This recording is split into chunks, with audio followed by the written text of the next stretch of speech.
C'est pourquoi, mon frère, dans ta vie, tais-toi devant ces choses. Lorsque tu vas vers un chantier et qu'il est inachevé, ne juge pas, ne parle pas. Tu ne sais pas ce qu'il sera. Tu ne connais pas le plan de l'architecte. Et tu peux voir qu'il n'y a qu'un trou. Mais ce n'est pas un trou. C'est un immeuble de 10 étages. Et des fois, les gens que nous rencontrons sont comme des chantiers. Il n'y a qu'un trou. Et tu le regardes, tu le méprises. Alors que dans 10 ans, 20 ans, ce sera un gratte-ciel.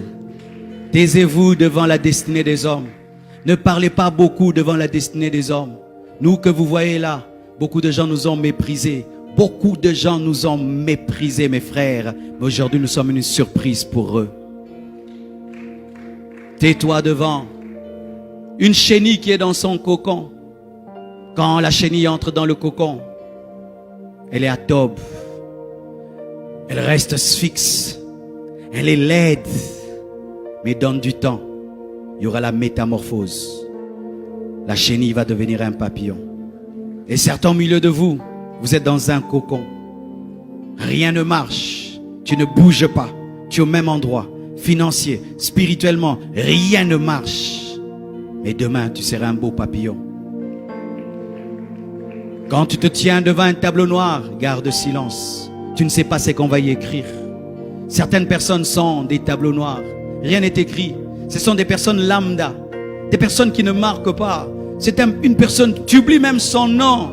Mais demain, c'est l'examen de ta vie qu'on va écrire sur ce tableau. Dieu fera dans sa vie des choses où tu dois aller prier pour dire Dieu, est-ce que c'est toi ou c'est pas toi?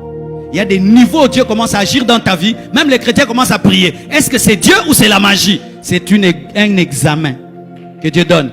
Cosinus, tangente. Oui, il y a des gens qui deviennent des examens dans la vie. Imagine que l'un de nos frères ici seulement, il reçoit une onction, dans tous les deux il part, il ressuscite les morts. Nous allons aller en prière pour prier Dieu, est-ce que c'est toi? Même les gens qui croient à la puissance vont aller dire Dieu, est-ce que c'est toi? Tu entends partout, il part, ressuscite. Les gens ne font que ressusciter. Il dit seulement, ah! Les gens ressuscitent. Lorsque tu vois un homme et rien n'est écrit, ce n'est pas que le maître n'a pas la craie. Quand tu vois un papier vide, ne te moque pas du papier vide. Tu ne sais pas quelle lettre on va écrire. Peut-être une recommandation présidentielle. Arrêtez de mépriser les hommes. Arrêtez de mépriser les hommes. Ne méprisez jamais un homme. Même les païens disent des fois à leurs filles, on ne se moque pas d'un homme. Même les païens disent ça. On ne se moque pas d'un homme. Parce qu'un homme aujourd'hui, il peut marcher avec des babouches. Mais demain, il devient ministre.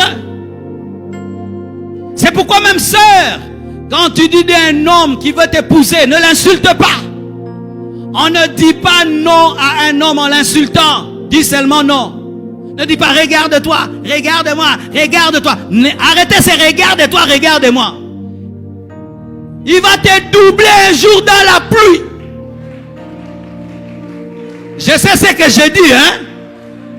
Je connais une fille il y a longtemps. Non, je saute cette partie. Elle va suivre la vidéo. Elle m'a méprisé, frère. Je suis allé demander la main en bus. Elle m'a regardé. Tu dis je t'aime à pied, tu rentres à pied. Ne méprisez jamais les hommes. Ne regarde pas ta vie pour juger un homme. Tu n'es pas Dieu. Ne te moque jamais d'un vase brisé dans les mains d'un potier. Ne te moque jamais d'un vase brisé dans les mains d'un potier. Tu ne sais pas ce qui va devenir un vase d'or. Si tu pouvais regarder Pierre en train de renier Jésus, quel futur tu allais lui donner? Tu allais dire zéro, il n'y a rien ici. Mais Jésus voyait, même derrière le reniement, que cet homme sera prêt à mourir pour moi. Il n'a pas pu mourir pour moi parce qu'il n'avait pas le Saint-Esprit. Quand il aura le Saint-Esprit, Pierre mourra pour moi. Il m'aime beaucoup mais il n'a pas la force. Je lui donnerai la force. Ne te moque pas d'un homme qui est tombé dans le péché. Ne te moque pas d'un homme de Dieu qui est tombé dans le péché comme nous faisons maintenant à Kinshasa. Tu ne connais pas quand est-ce qu'il va se repentir. Et c'est que Dieu va lui dire. Vous aimez les épîtres de Pierre? Mais Pierre a renié son maître. Il a dit qu'il ne le connaît pas. Ne te moque pas d'un frère qui traverse des moments difficiles. Tu ne connais pas son histoire avec Dieu. Ne te regarde pas pour juger un homme. Il se peut qu'il sera plus grand que toi. C'est pourquoi tant qu'un homme ne s'est pas tenu debout, ne dis pas que tu es plus grand que lui. Tu peux être debout, l'autre est assis et tu penses que tu es plus grand que lui. Non, il est assis, il n'est pas debout. Lorsqu'il va se déployer, il est plus grand que toi. Ne te moque pas quand tu ne comprends rien. Et même si tu comprends, il y aura toujours des choses que tu ne comprendras pas. Ils se sont moqués de Jephthé parce qu'il avait de mauvaises origines. Mais ce qu'ils ne savaient pas, c'était lui leur juge. C'était leur roi. Parce qu'en ce temps-là, Dieu n'établissait pas encore des rois, c'était des juges. Celui qui était le fils de la prostituée, c'est lui que Dieu avait choisi pour les sauver, les protéger, les défendre. Mais ils l'ont jugé selon des hommes. C'est pourquoi dans l'église, nous devons vivre dans le respect. Moi, j'ai appris à respecter les gens à l'église, mes frères.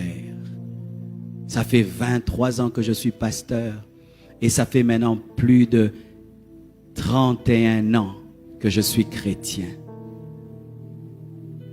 Je crois bien. 31 ans. J'ai vu des frères à l'église qui venaient étudier à l'église. Ils n'ont pas de maison. Ils habitent l'église. Il a toujours le même pantalon. Il prie tout le temps.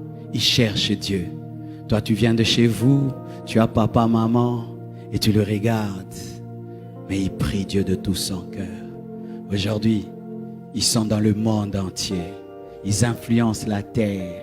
Ils ont tout ce dont ils ont besoin.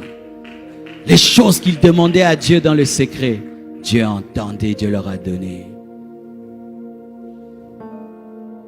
Un jour, un homme de Dieu a rencontré une sœur. C'était la fille d'un médecin. Il lui a dit, ma sœur, j'aimerais t'épouser. Et la sœur voyait le frère à l'église. Et il était bien habillé des fois. Et puis il dit, frère, je viendrai te visiter. Et ce jour-là, il est arrivé quand le frère ne s'y attendait pas. Et la sœur arrive. Il y avait une porte. Elle entre, c'était une belle maison. Et puis il pose la question, où est le frère Sonny? Elle dit, frère Sonny, il est derrière. Elle était déjà étonnée qu'on ne dise pas qu'il est dans la grande maison. Frère Sonny habitait dans cette grande parcelle, mais dans la petite guérite. Et elle va. Elle trouve le frère Sonny qui dormait sur un lit dont lui-même avait le secret. Tu connais ces lits là, il faut que tu t'assieds avec expérience et sagesse. Et lui, il était malade. Et trouve le frère Sonny là. Hey, tu habites ici? Oui, j'habite ici. Ah, Seigneur. Elle a dit n'importe quoi. Si la situation d'un frère est misérable, ne crache pas dessus. Tu peux te retirer seulement, mais ne crache pas dessus. Elle a jugé ce frère en fonction de son présent. Et lui a dit, mais Dieu, un jour changera ma vie. Ah, excuse-moi. Elle est partie. Et puis elle a épousé un médecin. Vous voyez, les médecins des fois sont non payés. Et ils grèvent. On bouffe leur argent. Et lui, il est devenu rockman. Et un jour, il passait, il y avait la pluie. C'est lui qui m'avait raconté ça quand il nous prêchait. Et il voit la sœur avec son médecin sous la pluie avec un parapluie. Il s'est arrêté. Et ils sont entrés. Il les a amenés chez eux. Mais il s'est arrangé passer d'abord par chez lui.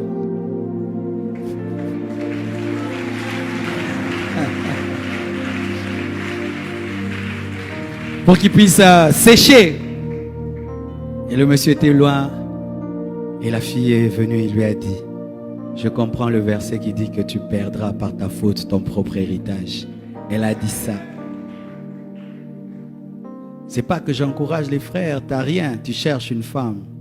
Non, ne changez pas mon message. Ne changez pas.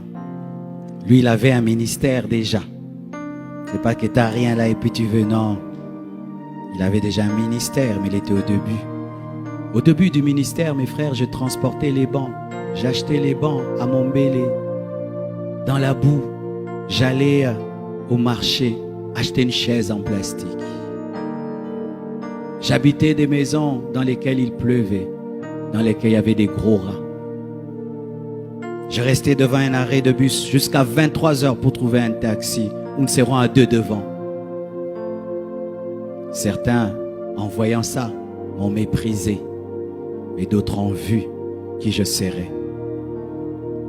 Ne vous moquez jamais d'un homme. Jamais d'un homme. Parce que là où tu es, pour toi c'est le top. Mais l'autre va commencer là où il est ton top et va dépasser ça. Chaque homme est un point d'interrogation. Chaque homme est un mystère. Et quand tu sais ça, tu respectes les hommes. Dans ce pays, il y avait les mouvanciers. Il n'y a plus les mouvanciers. Il y avait les rôles changent. Les rôles changent. Même vous qui avez le pouvoir, soyez humble. Que tout le monde soit humble. Que Dieu vous bénisse.